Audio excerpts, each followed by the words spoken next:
Hannah, welcome to the Democratizing SEO podcast. How are you doing today? Really good. Thanks so much for having me. Oh, thank you. Thank you for your time. I've been a big fan of your work for a very, very long time. I remember a piece that you had. It was at, I forget the name of the conference, but I remember the piece. It was around, you titled it Throwing Shit Against the Wall to Seeing What Sticks. And Yeah, I that's was like, really old.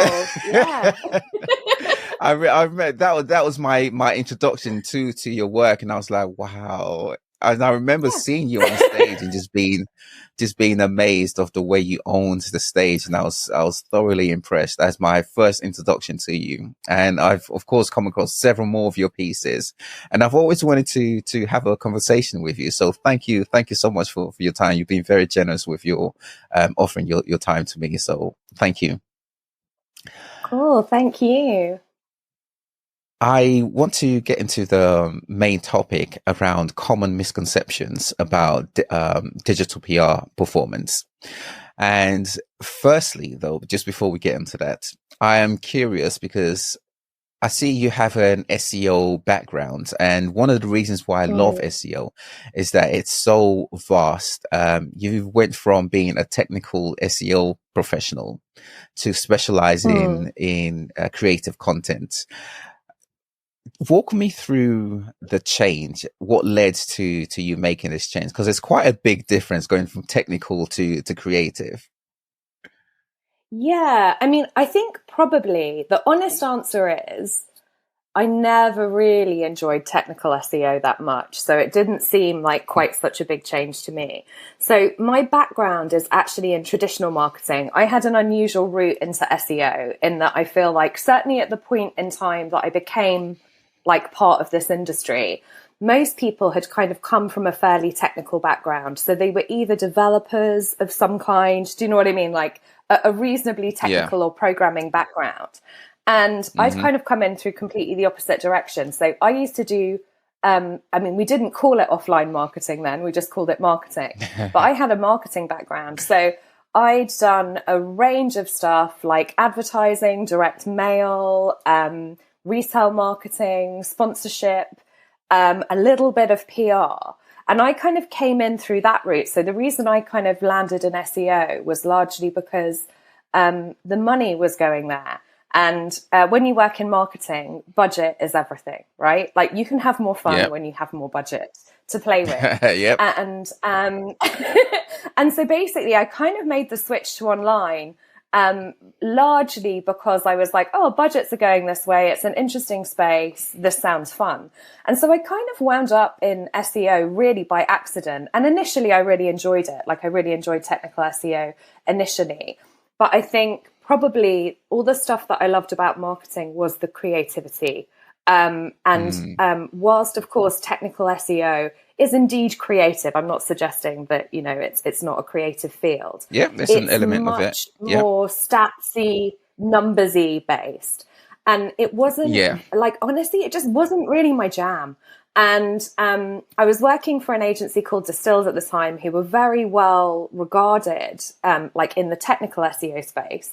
And I loved working there. Hmm. I learned a ton about technical SEO whilst I was there. But I wound up having like this really interesting conversation with my boss at the time, who was Will Critchlow. And he was just like, you don't have to do technical SEO if you don't want. Like we have, we get an awful lot of clients who back then we were calling it link building or content marketing, not digital PR. Now we call it digital PR. It's fine. We called it various things over the years. It was like, we've got a load Yeah. of clients who are interested in this. Like, why don't you do that? Like, we've got tons of people here who are really good at technical SEO, who love it, who are really interested in it. I get the impression that it's not really for you. Like, why don't you do this other thing instead? And so I was like, cool, I don't have to find a new job. I can kind of do what I want here instead. And that's really kind of how I kind of moved away from technical SEO. And like I say, at the time, I feel like we were calling it, well, various things: link baits, content marketing, link building. But obviously, the sites that our clients really wanted coverage on were these big media sites. So really, what we needed to do was something that looked like PR. And so Right. yeah, that's kind of how I wound up here. Hmm. When I think of content, I think of Mm. what one has on their website, right? From an SEO point of Mm-hmm. view, when we talk about content, we're thinking of pages essentially. Would you say there's Mm-hmm. a difference between website content and content that's used for digital PR? Yeah, definitely. I mean, it's not always the case. It does depend on the niche. But certainly when I was at Distilled, we talked about a framework, which I think is useful, like kind of for people to have in their head. So we talked about kind of essentially sites having two main types of content. There's content that's designed to rank. So that is content that is probably optimized for search, optimized for humans, and also for search Hmm. engines, um, Yeah. and is probably closer to purchase, whatever purchase might look like for you. So you've got like your product pages, your category pages, and whatnot if you're e-commerce. Or if you're like SaaS, it may be slightly further away from purchase, but you're like helping people understand how they might use your tool or product or Hmm. service, that kind of thing. So you've got content that's designed to rank, and it's kind of it's search query led. So you're creating the content because there is a particular need, like people are actually searching for this stuff, and you're creating the content to provide a good answer for that question or questions or queries that people are asking. Then you've got content which is designed to be linked to. And I think the fundamental difference with content that's designed to be linked to, it still may well be optimized in various ways. And it still may well be content which people do search for. But necessarily, like the sorts of content, I think, at least, that specifically journalists want to write about is markedly different. So most of the time, it's fair to say, like the sort of thing that a journalist will want to write about will probably not be that close to purchase. So a journalist most of the time won't Right. want to write directly about your particular product or service. They will want to write about things around the periphery of that. So I think that can be useful. And certainly in terms of like broadening it out a bit more, for a while, I used to talk about kind of the four types of content that every site needs. So there's like content to entertain, which is often digital PR style content. So content which is designed for the user to engage with and hopefully for journalists to write about. So that's content that's designed to be shared or linked to. Then you've got like kind of content to like inform, which is kind of like the top of the funnel stuff. So it's reasonably close Yeah. to purchase, but not super close to purchase. Then you've got like content to persuade, which is like your, like the point at which you're encouraging people to actually make the, like the actual purchase. So that might look like, I don't know, things like, probably like for a SaaS brand, it looks like the actual sales page where you're trying to persuade people that like this is the right thing for them. And then finally, you've probably got content to educate, and content to educate probably serves some like search query stuff, but it's stuff around your product. So if you're a SaaS brand, your content to educate is maybe the stuff which kind of shows your customers how they can use this tool or how they can use this thing. And so this stuff's designed to rank, but again, probably not super interesting to journalists. It may be shared by users, but it's not like the primary reason for having it. So yeah, it's kind of, I like to think about content in those sort of terms, because like I say, your content to educate is probably of interest to journalists, but the other content that you create on the site probably isn't. And that's okay. It exists to serve a different purpose. I hope that makes sense. It does, because I love the way you explain it there, because I've worked at different brands in-house before, and there was always this almost like misunderstanding of why additional content is needed by the brand, for the brand, because they had different creative teams, right? And they created a lot of content. Like every single day they published content. And from business leaders, there was this misunderstanding of why do we need a specific type of content? We have a content team. We have a creative team. In fact, if you want text, if you want images, you know, they create it for our PLPs. They can create it for your needs, but they didn't understand actually we need a different type of content. And it's interesting you mentioned that it's the type of content is very much, it leads journalists to want to engage with it. And the content that this particular one I'm thinking of, were creating, they were in the finance world. So elaborate, creative type of content wasn't their jam at all. They were very much finance, boring type of brand. And when we suggested a more creative led approach to content for outreach purposes, we required an educational process. Let me put it that way. And I found that eventually we SEOs, we won the battle, if you like. But then there came this, a secondary battle around, okay, how do we judge the success of this campaign? And it led to this approach where we thought, okay, let's say we'll get 10 links within 3 months, and that will be our criteria for success, which leads me into this study that you've created at Worderist around the topic around misconceptions, benchmarking, and success metrics. What led to this, to you creating this study?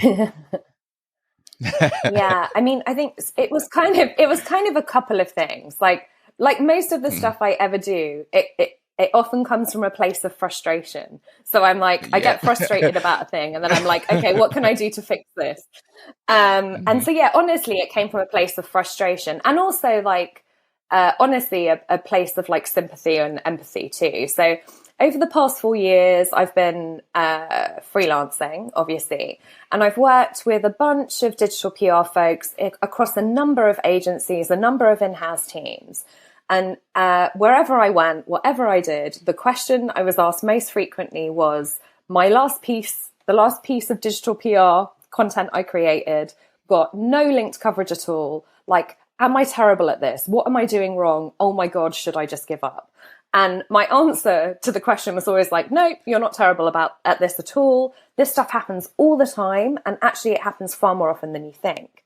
And I think that some of these misconceptions come from part of the ways that kind of we communicate and we behave as an industry. So like as an industry, we tend to share only our most successful pieces. We don't share our failures. And we don't do that because like we're trying to fake it or pretend that we never fail.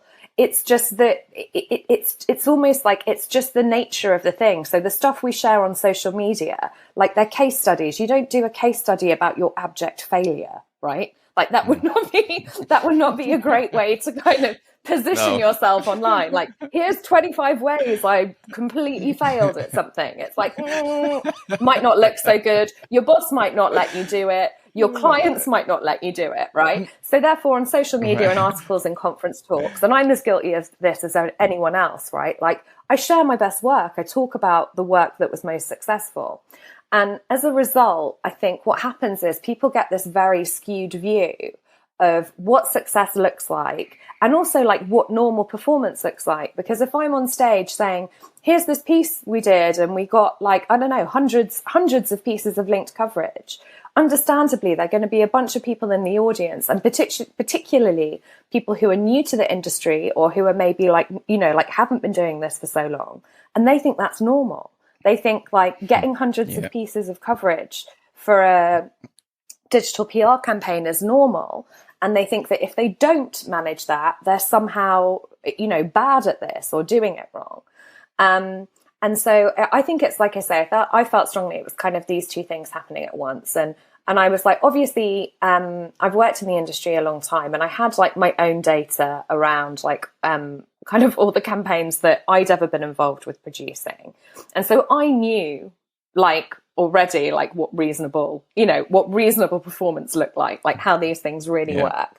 But I wanted to get data that wasn't just mine, one, and I also wanted to get up-to-date data. So basically what I did was I reached out to a bunch of people I'd worked with and also a bunch of people who I hadn't, and just asked them to share their data with me. I was like, will you share how all of your campaigns performed over the last 12 months, like 12 months of your data? And when originally I had this idea, I was kind of like, maybe one or two people will say yes to me, but actually people were great. Like loads of people shared their data with me, which was incredibly generous. So I wound up with data on 2,000 digital PR pieces, which had been created in the last 12 months. And what I did was I bucketed that data. So I kind of split it out. So there were digital PR campaigns with assets. I feel like sometimes right now we're calling them hero pieces or content-led digital PR. What that is, those are pieces where something exists live on the client site that a journalist could link to. So it might be a really big, flashy, expensive, interactive piece, or it might just be a blog post or a press release on the site. Doesn't matter, but there's something on the site that a journalist could link to. Then we've got PR campaigns without assets. And this is really just where there's nothing on the site for the journalist to link to. And digital PR pieces without assets, they're wide ranging in terms of what they might be. So sometimes they might literally just be an expert comment. So people have got an expert comment from their client on a particular newsworthy topic. And they're just going out with the expert comment and there's nothing live on the client site. Or it might be actually a more sophisticated bit of data analysis, but for whatever reason, they've not been able to get anything live on the client site. So it's just an asset-led piece anyway. Or it might be like quite literally a reactive piece. So kind of, I don't really love the term newsjacking, but something that's in response to something that's happening in the news cycle right now. And so basically I split the two. And then basically what I did was kind of bucket the data to understand essentially how these, to provide some, I guess, more realistic benchmarks of how this stuff performs. So basically what I did was I kind of split the data into percentages, because obviously I had to anonymize this data. So I looked at what percentage of these pieces got no linked coverage at all, what percentage of the pieces got between 1 and 9 pieces of link coverage, between 10 and 29 pieces of link coverage, 30 to 49 pieces of link coverage, 50 to 99 pieces of link coverage, and then 100 or more pieces of link coverage. And essentially I think the results didn't surprise me. They reflected, it was kind of comforting for me. I was like, oh yeah, cool. The data I have does square very nicely with what I'm seeing across all these other agencies and teams' work. But I think that potentially it was surprising to some people in a couple of directions. One, how high the number of pieces that don't get coverage are. So basically in my data set, 5% of the asset-led digital PR pieces got no linked coverage at all. So that's 1 in 20 campaigns get no linked coverage at all. And if you're talking about stuff without assets, about 31%, so nearly a third, get no linked coverage at all. I think the other thing that's interesting is at the other end of the scale. So the pieces with assets, like the top tier stuff, 100 or more pieces of link coverage, 8%, so less than 1 in 10 digital PR pieces with assets get 100 or more pieces of link coverage, and just 1% of the pieces without assets. So I think that this was probably, I think it was possibly surprising to some people in a good way. It didn't fully surprise me, but it did fully comfort me that what I was seeing in all these various places was very, very normal. Very normal. Right. When it comes to creating assets for creative campaigns, has it become easier over the years? I ask this because I remember many years ago, it was very difficult to get a business to commit to spending time, resources on creating a specific asset for SEO purposes, right? They were very used to their approach to doing things, which is catering to the business's needs on how they view content, as opposed to creating something more elaborate for that's maybe outside of what the business would have created, right? So it was very difficult to get the business to spend resources doing this, or to even get them to sign off on a budget to hire an external agency to carry this out. Are you finding that you're still having these conversations with business leaders, or has it gotten easier over the years? I think I feel like it got easier for a bit, and I feel like at the moment we're in a bit of a period of reversal. So I think that for a time there, I mean, bear in mind, like, the people I'm exposed to are necessarily interested in what I do. Otherwise, they'd never find me. They'd never come to me. So there's a bias there. I do think there's a bias there, and I would acknowledge that bias. But certainly, like, my experience working agency side and freelance was like kind of reasonably early doors. So kind of 2010, 2011. It was hard, or it was often hard to get people to really invest in this sort of activity. And of course, like, you're investing in a number of ways. Like, there are costs associated with creating the content itself. And then there are further costs associated with your PR time, essentially, the time to promote the content. So you're kind of like asking for money in not just one way, but a couple of ways. And I think that certainly in my experience, like, for a time there, it was hard. But there was certainly a subset of companies who obviously saw the value in that sort of content and wanted to do that sort of activity, and were willing to put, budget against it, which was great. Particularly, like I say, for the bigger, more expensive content-led pieces. I feel like we're going through a bit of a reversal in that at the moment. And I think that, I believe that whilst there are an awful lot of companies out there who are willing to invest in digital PR and do see the value in it, they don't want to spend very much. So I kind of feel like gone are the days when when I used to get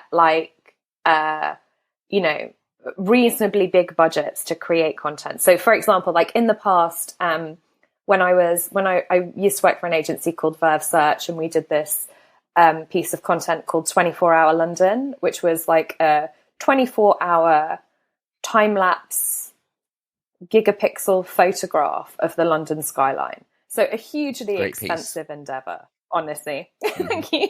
But like a hugely expensive endeavor. I don't think people want to do that now. I don't feel like people are quite so ready to sign that check.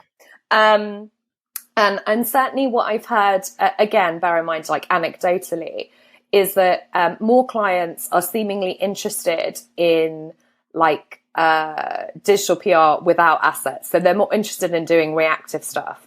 And I think the reason that they're more interested in it is that they think that it's more cost effective, because obviously a lot of the time you're sinking a lot of money into creating an asset. And obviously, if you're not creating an asset, you save a bunch of money straight away. And so I think I feel like we're seeing a bit of a reversal on that. Now, in some directions, I don't really mind that. I would definitely acknowledge that we're all products of the circumstances we find ourselves in. So of course, when I had clients coming to me wanting to do big, expensive pieces, of course I serviced them appropriately. I wasn't going to go, no, don't do a big, expensive piece. Of course I was going to go, yeah, let's do that. That sounds really fun. It sounds really exciting. I mean, it was stressful as all hell, but like it you know, like that sounds good. Let's do that thing. Whoop, let's do it. But you know, like, did they need to? Could we have got similar results with like less expensive executions? Yeah, absolutely. I think we could have done. So I think some of the reversal is legit and probably right. Some of it's not though. And like the thing which I do find particularly worrying, honestly, is what I see as like an over reliance in digital PR without assets. Like, my view is that you really need a mix. You really, really need a mix. And I think it's like, I think that for several reasons, right? Like, I think if at all possible, you should definitely be doing some stuff without assets because it's quicker to produce and therefore cheaper. You can get results more quickly, so it's easier to keep clients happy, right? That kind of thing. Yeah. All of that stuff I think is really, really good. But there are downsides to that approach as well. Not least that it's super easy to copy, right? Like, because you've not actually created a piece of content that lives online. I think it's very hard to be known, you know, in any kind of sense for that sort of work. And also because there's no content online, you lose out on a bunch of opportunities. So there's no opportunity for that content to rank or accrue links over time because it doesn't exist. It isn't anywhere. It's only in whatever articles the journalists wrote. There's also no opportunity to use that content for like remarketing or retargeting, which for some businesses can be really, really great. Because again, the content doesn't exist. And I think also like my biggest feeling on it is, and I'm probably gonna go into one a bit now, forgive me, is that go for it. My concern is that like the thing we're missing out on when we only do digital PR without assets is essentially like we're not building a moat. So building a moat is this awful business concept, which I don't enjoy. The original concept was coined like economic moat, and it was a term that was popularized by Warren Buffett. And basically it refers to a business's ability to maintain competitive advantage in order to protect long-term profits and market share. And the reason I don't love it as a concept, or the naming of the concept, is because it's literally from medieval castles. It's like, so like a medieval castle, you would build a moat because it protects those inside the fortress and their riches from outsiders.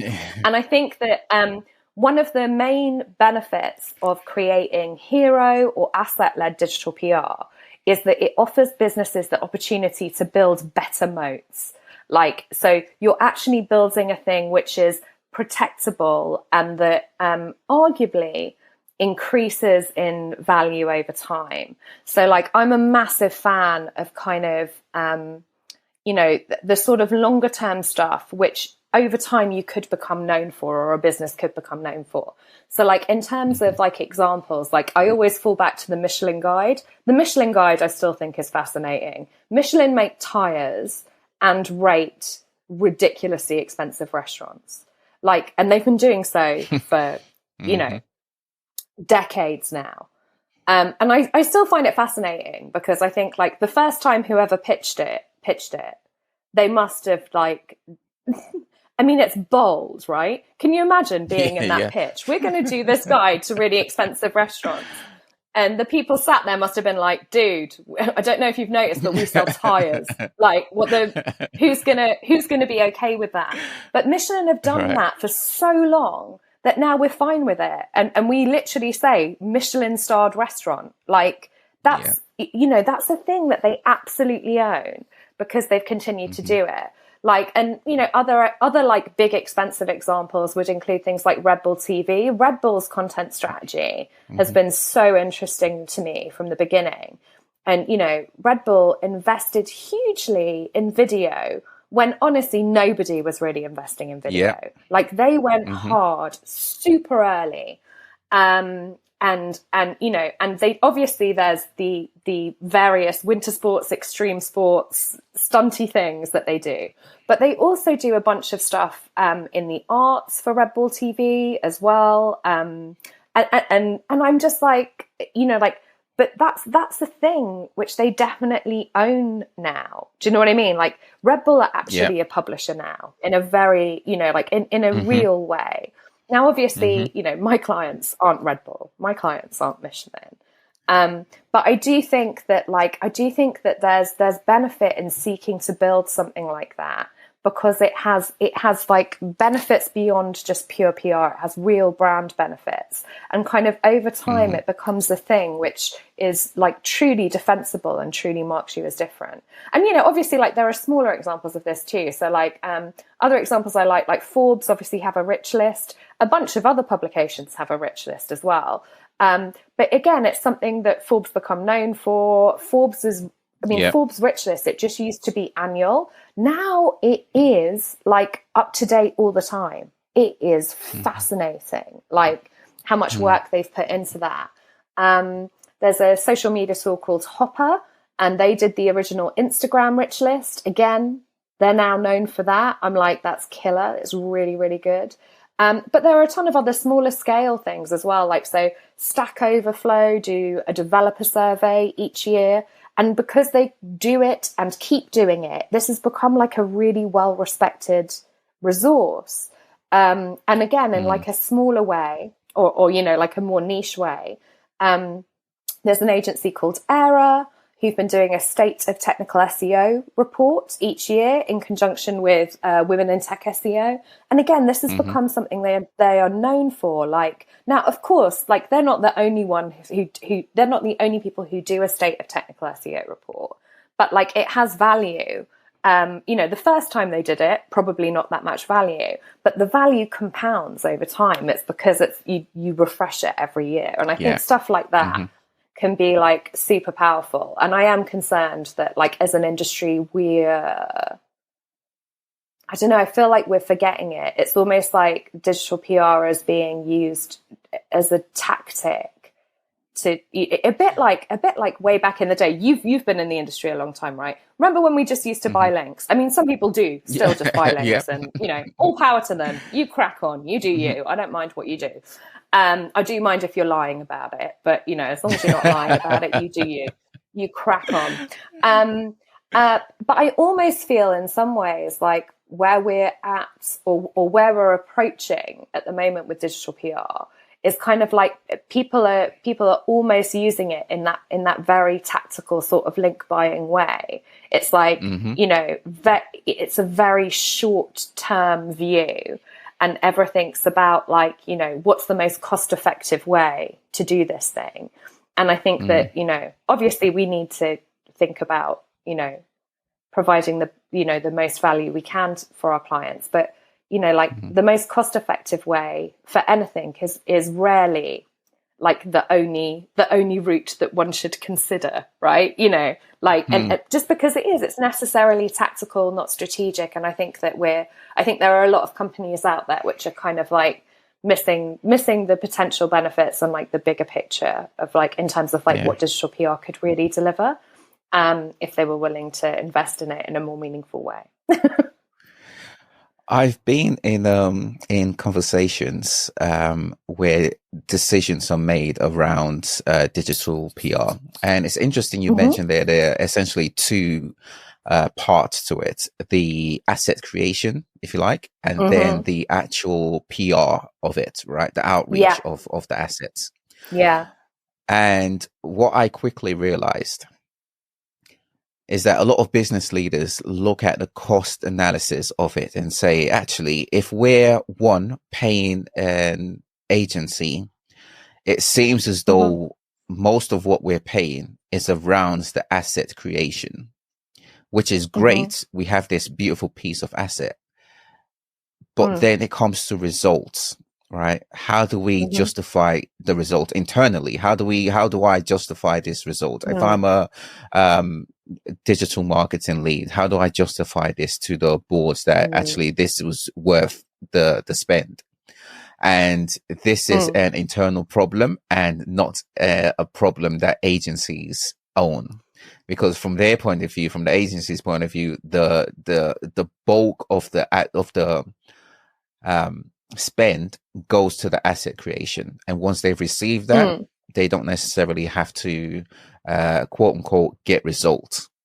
And I think this is what led to the whole conversations around results and showing value of these assets, because the conversation had led to how do we justify this overall campaign rather than splitting it up and saying this is the spend for the asset, this is the spend for the outreach. How do we justify this? And this is what, in my opinion, consists or should I say, keeps the conversation around 10 links for this campaign as a success metric.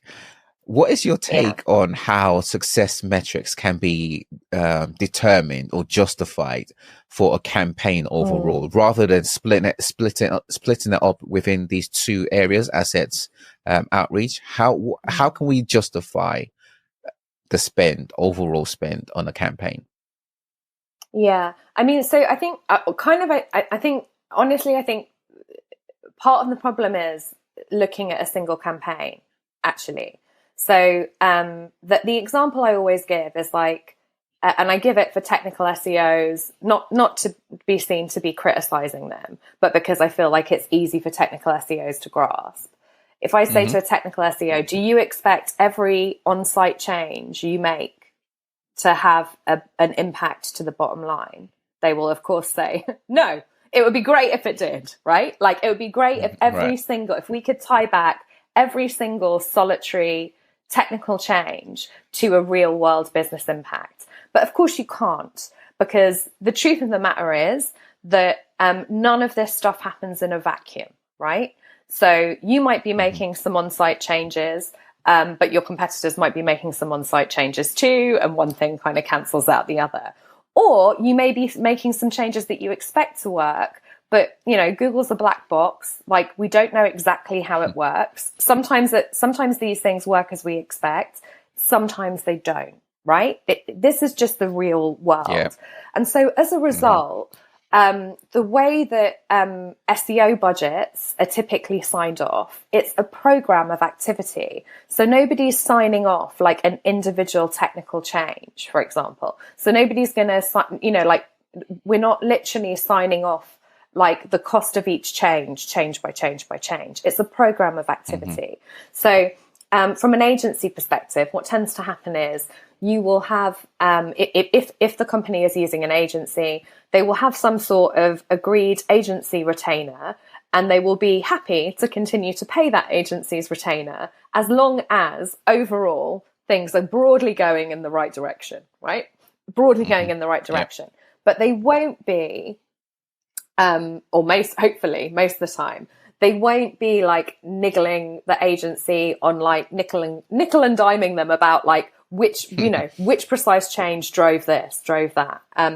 And I think, like kind of in a similar vein, like if you look at something like conversion rate optimization, that's true as well. Every single conversion rate optimization test you do does not yield a positive result. The vast majority reveal negative results. It's still useful. It's still learning, right?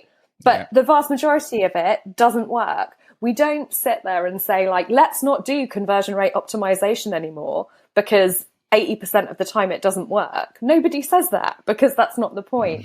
Well, it's exactly the same with PPC as well. Like, not every single like ad group in a paid search campaign will be like a profitable exercise. Like, we turn ad groups on and off all the time. We optimize adverts. We change the targeting. Do you know what I mean? Like, so I kind of think it's really important for like, when we're talking to our clients about like digital PR activity, to encourage the client to see it as a program of activity, not an individual campaign. So the way that I encourage people to try and sell digital PR services, to, to businesses and to their clients is essentially much like an SEO retainer. What you need to do is try and get the client to sign up for a reasonable amount of time and a reasonable amount of activity. So the ideal, I think, is like a minimum of 6 months. You want them to sign up for a minimum of 6 months. And within that 6-month period, you want to be doing a variety of types of activity. So within that 6-month period, you might do 1 or 2 hero campaigns. So you might do 1 or 2 pieces where you're actually putting an asset live on the site, and that's expensive and slow and whatnot. We acknowledge it's expensive and slow, but it has additional benefits, right? And you can maybe leverage some of those additional benefits. Things like the content actually ranking and accruing links over the time. Things like the like retargeting, that kind of thing, if that's appropriate for the business. Yeah. And then alongside that, you run some activity which is not reliant on an asset. So that might be some stuff like expert comment kind of things.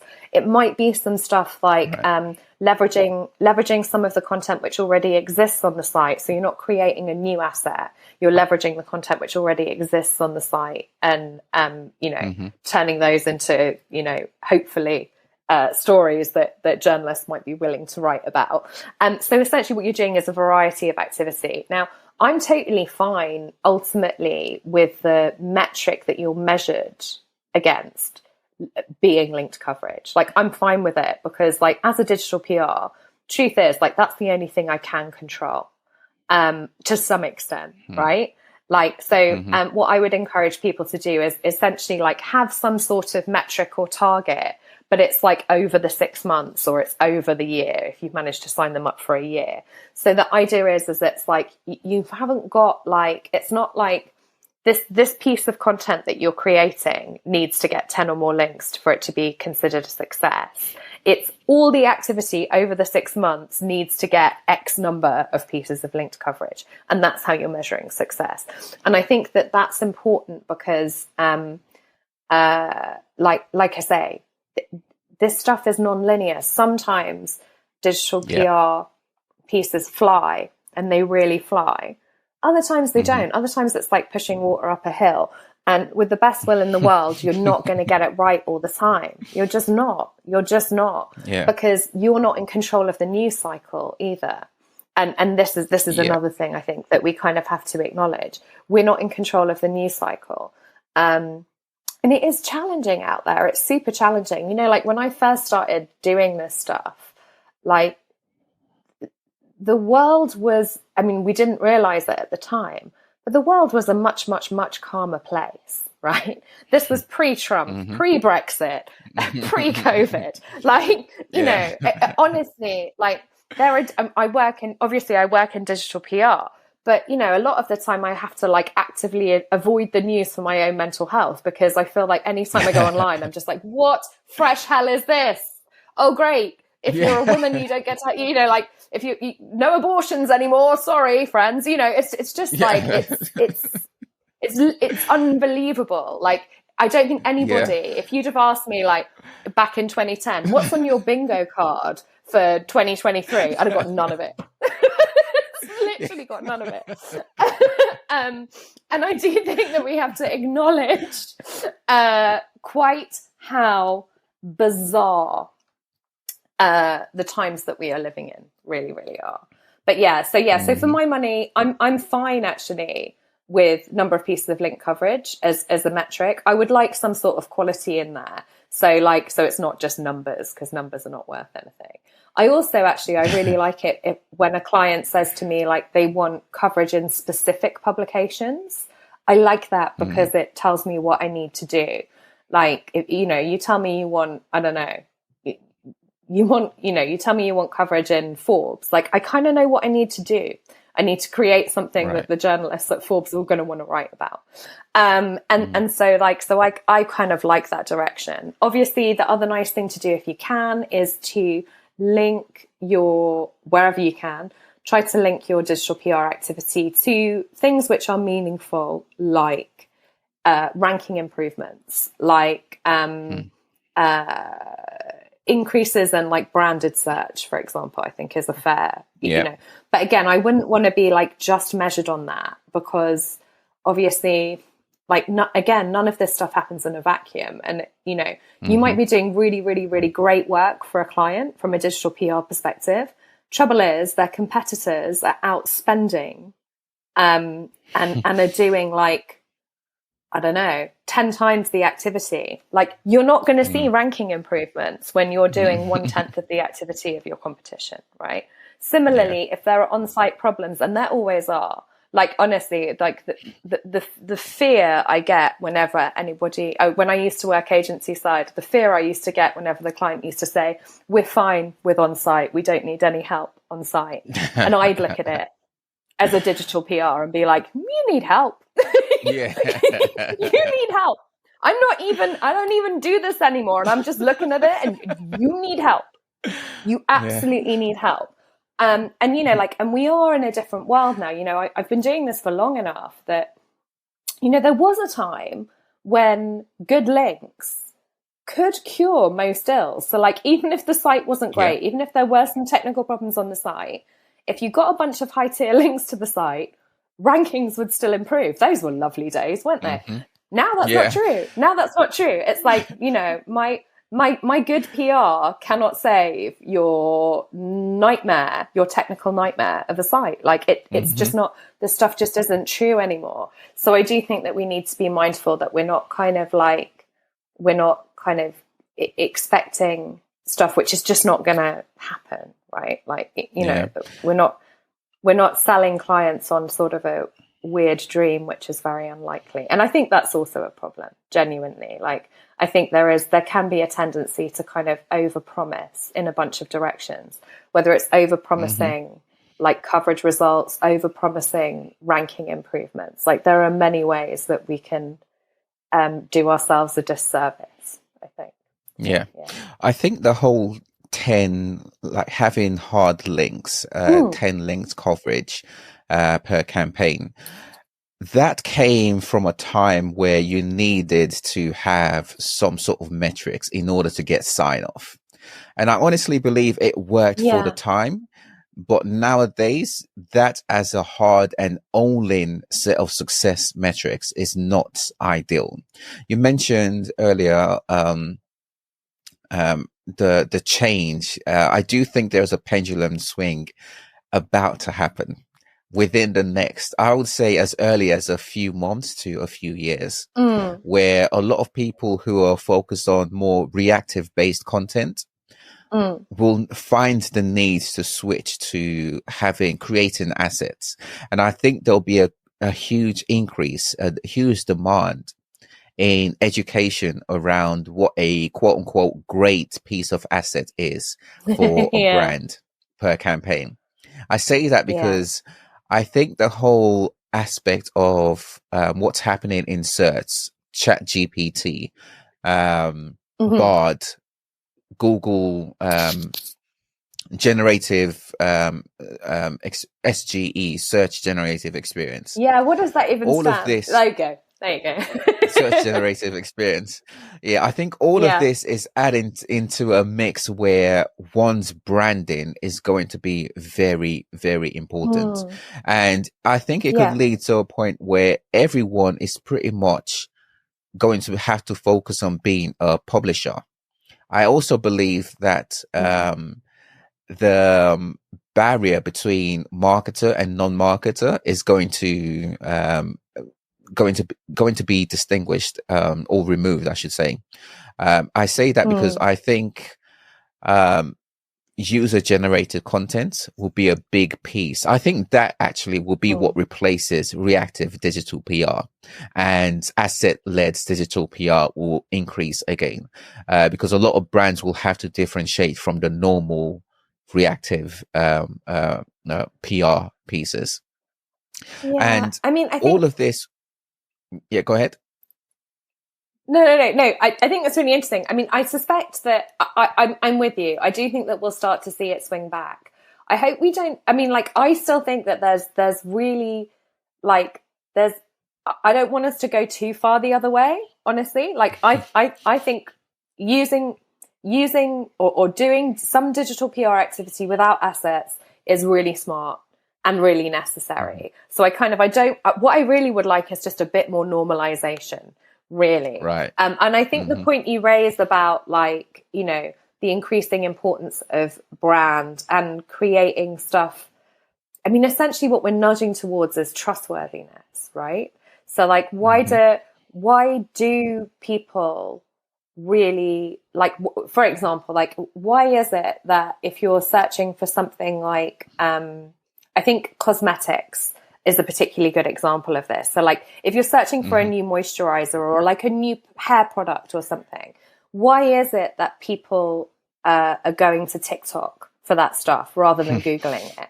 And the answer is obvious, right? Like, yeah. But I mean, I think the answer is obvious. It's like it's ultimately about trust. Like, people want to know what real people think of this product. I mean, and I do think it's really disruptive for like the traditional beauty publishing industry, because for years the traditional beauty publishing industry has had way too much power. Like, people would buy a moisturizer because like Vogue said it was good, or like a bunch of the beauty publishers said it was good. Why were they saying it was good? Did they even test it? Hell no. Like, jog on. They weren't. It was so trash. It was so trash. So of course people want to know what real people think of these products. And I think that you get I totally understand why people are kind of using TikTok for that kind of like product research. It's better. It's just better. It's better. It's better all around. And like I think that that stuff makes total sense. And I do think it's people are quite like people are buying or purchasing in a way which I think is super interesting. Like, they're actually, my instinct is that they're researching more. They're researching purchases more that they wouldn't have done previously. So like 10 years ago, if you wanted to try a new moisturizer, what would you do? You'd probably just buy it and hope that you liked it. And if you didn't like it, you'd give it to a mate. Like, your best chance, honestly, was like if your mate had already bought it, like, and then you could go like, hey, how's that moisturizer? Has anyone tried it? Yeah. But yeah, and I do think that's, I don't know, I think it's super interesting. And so, yeah, so people are going to have to like step up. Brands are going to have to step up and also just create better product, which is also good, right? I'm liking that. Yeah. Create a better moisturizer, please, or a better hair care product, or a better anything. That'd be nice. Over the years, I'm sure you've seen like a common, I don't even know the phrase to use it. It's like a common thing. It's something, right? That something is hard to define, but I'm sure when you see it, you're aware of it, of why journalists will decide to link to a piece. What is that something? Is there a way that you would define it? Yeah. What motivates a journalist to link to a piece? So, I mean, I think it's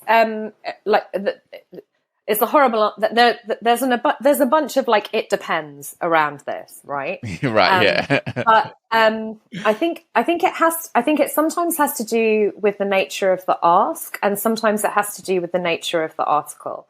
So, strictly speaking, journalists are taught, because this is a profession, they are taught to cite their sources. So, like they shouldn't, and broadly they don't make unfounded claims about anything. They cite their sources. There are exceptions to this.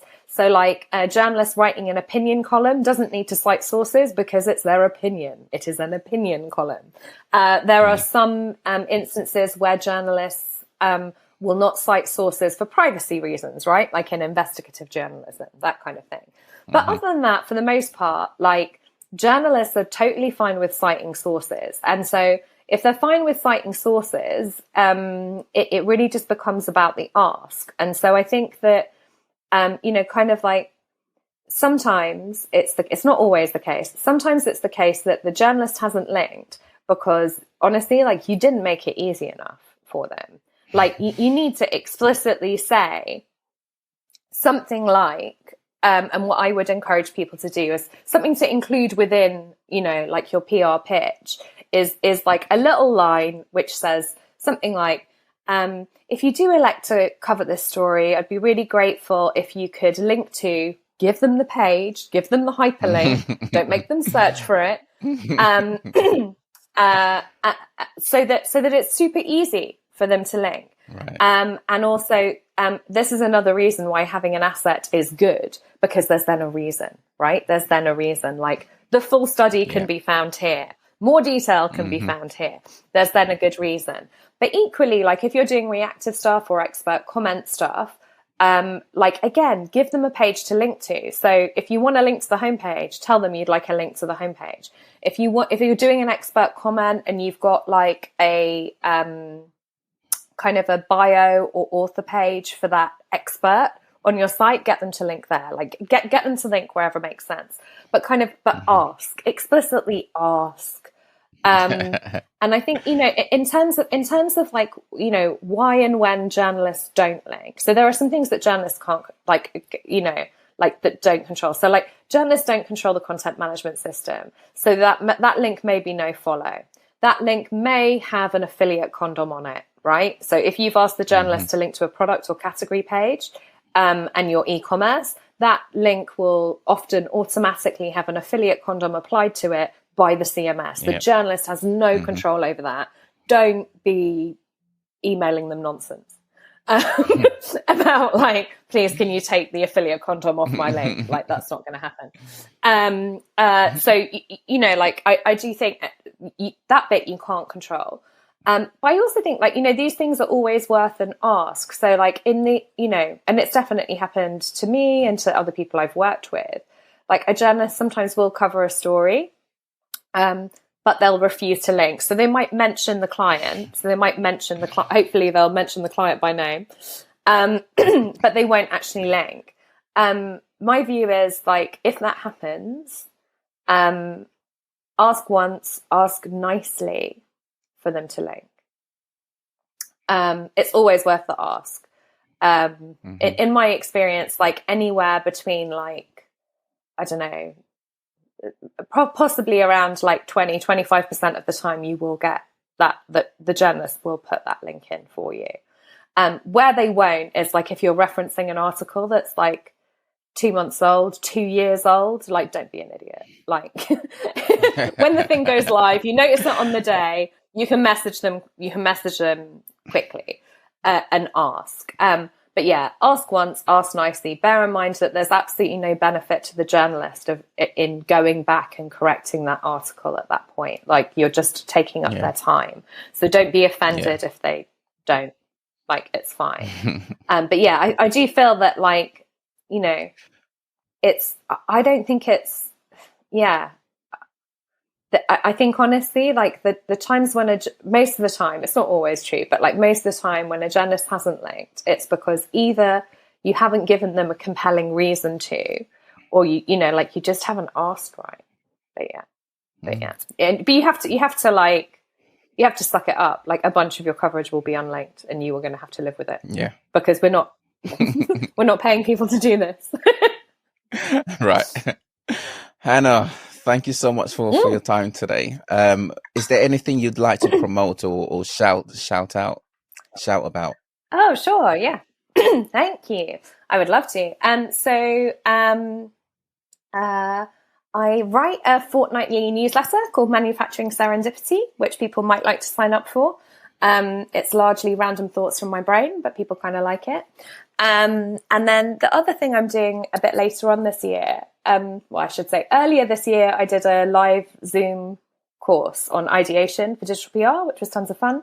And I'm going to run it again later in the year. So, if you want to hear more stuff about like that maybe sign up to my newsletter, and then you'll know when I launch these new courses too. Awesome. Is there a website for your newsletter? Where can people find it? Should they just Google it? It's worderist.com/newsletter. They can sign up right there on my site. Awesome. I'll send you. I'll have the link. Oh, brilliant. Excellent. Thanks a lot, Hannah. Thanks a lot for your time and your expertise and experience today. Have a brilliant day. It was great to we'll catch up again. You too. Like I said, it's a pleasure, and one of the things I've wanted to have done this year. So thank you so much. Nice. Thanks so much. Cheers. Bye now.